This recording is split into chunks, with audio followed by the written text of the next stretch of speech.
Okay, so for step one of the seaweed collection, I went and I collected a whole different bunch of seaweed types. I based the type of seaweed off of like what they look like aesthetically. I mean, I might be incorrect in saying that there are different species of seaweed or different types of seaweed, because I'm just basing it off aesthetics, which scientifically is not very correct. Especially because they come from the same like habitat. I found them in the same area, etc. So saying that they're different might be incorrect, but visually they have big differences. So I have reason to believe that they are most likely different types of seaweed. So first I collected this one here. It's got ice on it because I put it in the freezer to try like maintain its properties, etc. Because otherwise it dries out and gets nasty in the water. So what I did was then I collected all different types. So you see this one here, it's got various bumps on it. I don't know if your camera can pick that up, but it's got bumps. It's almost like a brownish yellow color. It's got kind of like I would call spiky edges, so it's not smooth, it's like very spiky, etc. Also very slippery. It's got like I don't know, it's like a moist slime almost to it. I think a lot of these seaweeds have that. Let me see what else. I've got this one here. So the difference between this one and the other one is this one, you can see, doesn't have any of those bumps. It's a lighter color, it's more of a greenish brown. It's smooth on the side, and it feels a lot thicker and more dense than the other one. So yeah, I'll call that spiky seaweed A. I'll call this one seaweed B. I think I have about 4 different types, maybe 3 in this box here. So yeah, seaweed A, B, C, and D. So this one also contains that slime. Yeah, I actually have plentiful of it. I reckon this one here, seaweed B, was the most plentiful in the area. I found a lot of this, and it seems the most durable and compact. Like honestly, I think I could probably, this might not have to be processed, maybe just dried, and then it could be used as maybe an outer layer for the mask, because it's very thick, like I say, and yeah, it could definitely stop air particles from passing through it. Okay, then the last seaweed I have here is, yeah, I don't have a lot of this one, but this is what I'll call seaweed C. And you can see this is very different to the other two. This has got a reddish color. I have, like I said, I don't have a lot of it.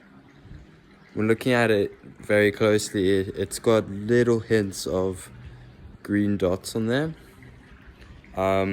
Also smooth on the side, no bumps, no spikes on the side of it. Yeah, no, not much to say about that. Obviously the color is very different. I just collected it to see if I'd get a different result from the other two, but I think realistically this one's not really going to give me, it's not going to be much help, as I don't really have a lot of it because it was very difficult to find seaweed like this. But I thought the aesthetic of red was very cool, and maybe when I'm making my mask I can use it to like make it aesthetically pleasing. Maybe for the rope or something I could use something similar to this. So I'm fairly certain that's all the different types of seaweed I've got. I've collected them all in this container here. So now what I'm going to do is I'm going to move on to stage 2, where I need to dry the seaweed.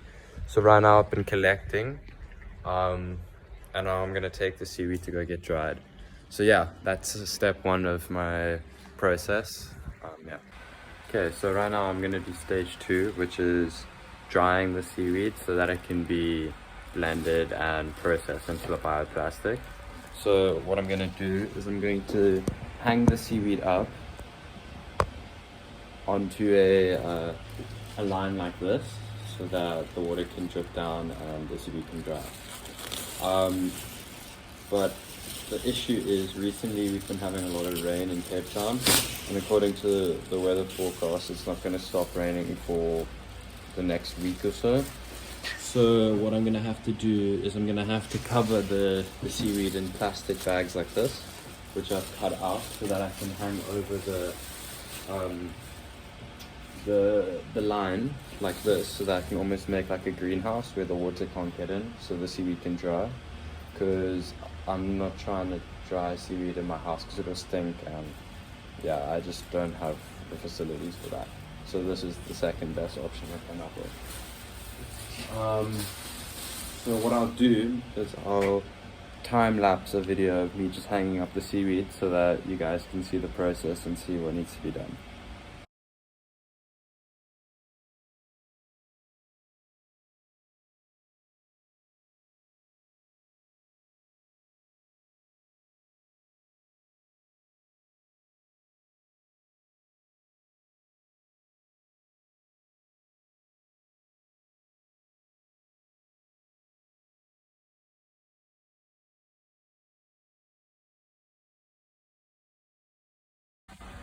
Okay, so here's the final product of the seaweed drying. So currently it looks like a bit of a mess just because it's a bit difficult to get it up there, but it should do pretty well as it's pretty windy today and should be for quite a while. But as you can see, I've pegged all around and underneath these black bags. This is to obviously stop the wind from taking the bags off when it rains so that, you know, they don't fly away. Also, what I added was I just cut holes at the top of the plastic bags so that if it rains, the water doesn't get trapped at the top there and then eventually get so heavy that it just like pulls the bags down. So what I did was I put the holes in so that the water can actually drain through the bags without it dripping on the seaweed. So I put it in like the middle here, so that the water will just drip down to the floor, not on the seaweed. So therefore it'll stop the water from building up on the bags and it'll stop the seaweed from getting wet. So yeah, that's basically step 2. Now I'm just gonna wait for the seaweed to dry, and I'm gonna go start setting up my my area to like process the seaweed, etc. And also gonna write a reflection on this process. So yeah, that was step 2. Thank you.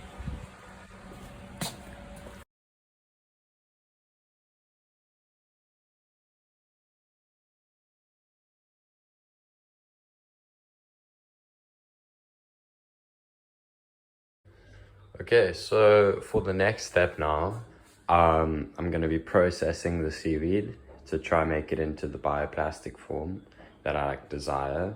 So the idea is that I'm going to create the plastic and then I'm going to make it into a big ball of seaweed bioplastic basically, which then can be injection molded into like the shape that I really want it to form. So right now what I'm going to do is I'm going to chop up the seaweed and then I'm going to blend it and then heat it up in the pan here, and by doing that it'll form the plastic. So what I'm going to do is I'm going to time lapse the whole video so you can see the process that goes behind making the plastic. And actually it's pretty simple compared to other generic ways of making plastic. So obviously this is another reason why I chose this method and using seaweed, just because of the simplicity and that anyone can do it, which I think is really useful, especially if I'm trying to like create a product that can be implemented around the world. So I think that's really useful. So what I've got here is the dried seaweed that I've put together. And then over here, this is where I'm going to chop the seaweed up into the different bits and blend it using my NutriBullet. And then from there, I'm going to add this right here. It's called glycerin, and basically what this will do is it'll make the plastic less fragile, not fragile, brittle. It'll make it less brittle, and it can be more flexible. It'll move nicer, which is more like more of the desired plastic that I'm looking for. I'm not really looking for a brittle, stiff, rigid plastic, because I'm trying to make a mask. So if I add glycerin, it'll remove that, and it'll allow the mask to be more flexible, which is obviously what I want. And then what I'm gonna do is, once I blend the seaweed together, I'm gonna take that mix and I'm gonna put it in the pan, and I'm gonna heat it up, and I'm gonna continuously stir it until it forms the plastic. And then once that happens, then I'm just gonna take it off the stove, and I'm gonna roll it up into a ball, and then that's gonna be my plastic complete. Then from there, I'm gonna move on to the next step, which is injection mold. But that's in a different video. So yeah, I'm gonna make that time lapse now, so you guys can see exactly what happens in the process.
Okay, so for test number one, this is what came out as for the seaweed.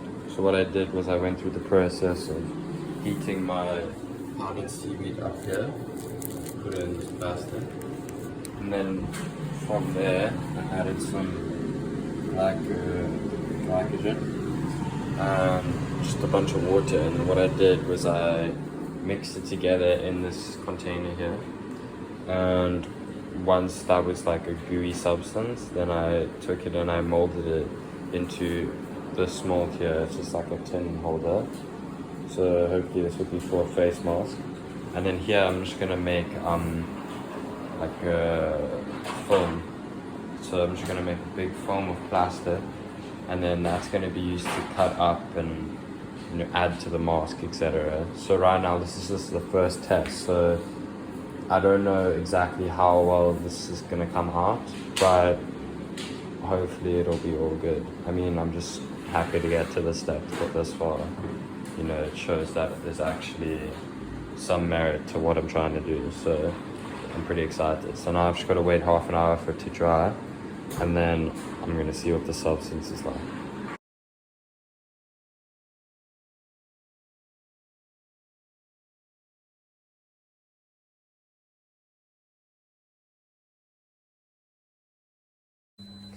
Okay, so the first batch came out as a failure, as I feel like I added too much water and like glycerin.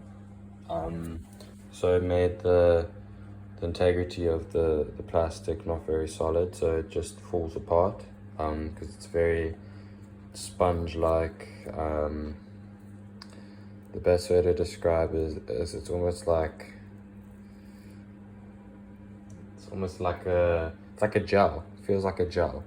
So yeah, it just kind of falls apart, and it's not very strong. The integrity is very weak and flimsy. So what I'm going to do is I remade another batch, this time adding less water, more cornstarch, more of my my seaweed content, and less glycerin, to see if this will make a difference to this one.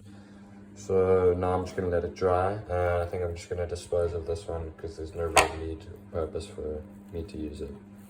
So yeah.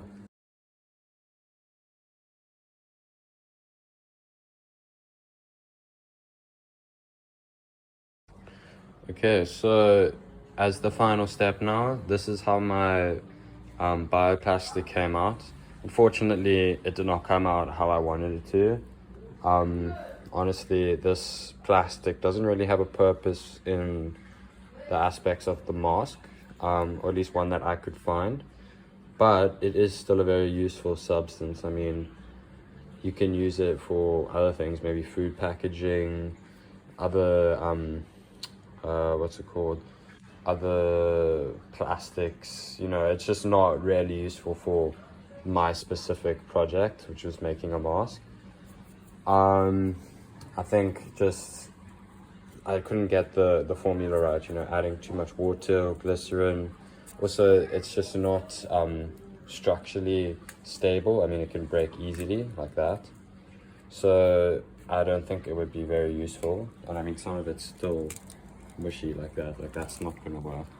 So that was the prototype. I mean, this is just a thicker version. I was testing to see if maybe if I made a thicker version, it would give me a better result. But no, it's still similar to the thin version, if not worse. So what I did instead was I now created my own mask using seaweed as the front here. This is a dried piece of seaweed, which I then took glycerin, and then I wiped it with glycerin and then left it to hang so that it dried, and then it's still like, it's dry, but it's got the properties of like wet seaweed, so it can move easily. It's not stiff and like rigid. It's quite flexible, and it's very like the integrity of the seaweed is very good. Like it doesn't tear, it won't break, you know, it's rough, it's hard, which is nice. That's what you want for a mask. And then I took recycled cloth and string that I found at like a charity shop, and then I cleaned it, and then I stitched it onto the back of the seaweed here. So that actually came out pretty well. I mean, I also put there's a metal, like flimsy metal that I placed at the top here, so that when I bend the mask like this, you know, it maintains its structure and actually sits on your face and molds onto your nose, which is really useful. So yeah, this is the finished prototype of the mask that I've created. I think the last step is maybe I'm gonna add a logo and I'm gonna package it, but to be honest, I'm happy with how it came out. Yeah, I think that's definitely the goal I was going for. The plastic would have been really cool to add, but it was a good experience to learn, you know, what works, what doesn't work. Also trying all these different methods was really interesting, you know, actually working with the seaweed and seeing how the physical properties of seaweed works was really beneficial. And I learned so much about it, which is really interesting. So I'm ultimately very happy with how it came out. And yeah, I hope to make more of these seaweed masks because I think they can be really beneficial, and they're helping the environment, honestly. Because I mean, these disposable masks that you have, I don't think that's the way to go.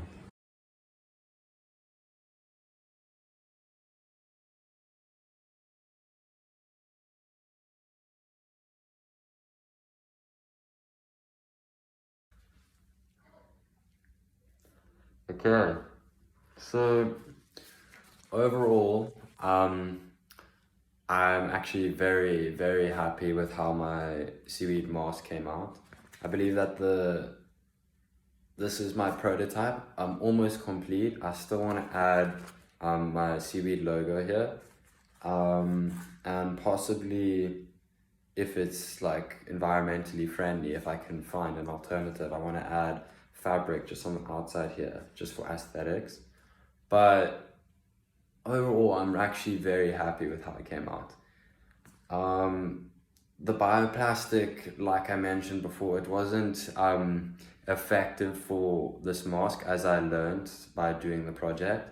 I'm very happy that I figured that out, because at least now I know what I can use the plastic for. I learned a lot about seaweed. I still managed to make a product which I'm very happy about and actually works very effectively. Um, I think, honestly, it actually works very well. Surprisingly, when I put the mask on, it's breathable. The only downside is because it's so thick and so, like the seaweed is a very, it blocks sound. So when you're speaking, you know, it's not as clear. But that's why if I put it like this, you know, you can't really hear what I'm saying. Versus I have to kind of take it off. But to be honest, that's not the point of a mask. I mean, the point of a mask is to stop you from catching COVID and other diseases. So overall, I'm very happy with how the mask came out. Some improvements that I would add to it are maybe if I can try to fix the smell. There's a bit of an odor that comes with it, but personally, I quite like it. I think it reminds me of the sea. So I think it's a very nice smell, but some might not enjoy that. I also think that if I can try create a way so that when you're speaking with the mask on, people can actually hear you. Maybe if I add another layer, etc. I feel like that would be very useful. And yeah, I think that's the improvements. The things that I like about it are it's very flexible, but it's sturdy, so it doesn't break, and it can be folded, you know, bended. You can stuff this in your pocket, you know, whatever, and like it'll be all good, which is really nice, you know. And yeah, I think I've completed my goal of creating a seaweed mask. It is not 100% biodegradable, but it is made from recycled fabrics that would have just been thrown away. And it's got seaweed on the front here. So it is 100% recyclable and eco-friendly, but it is not 100% biodegradable. So yeah, thank you so much for following me on this project. I really did enjoy it. And I learned a lot actually about myself and about seaweed and about my future. And honestly, it just took me on this really big experience. I learned what I like and what I don't like, and what I'm good at, because to be honest, I'm not the best scientist.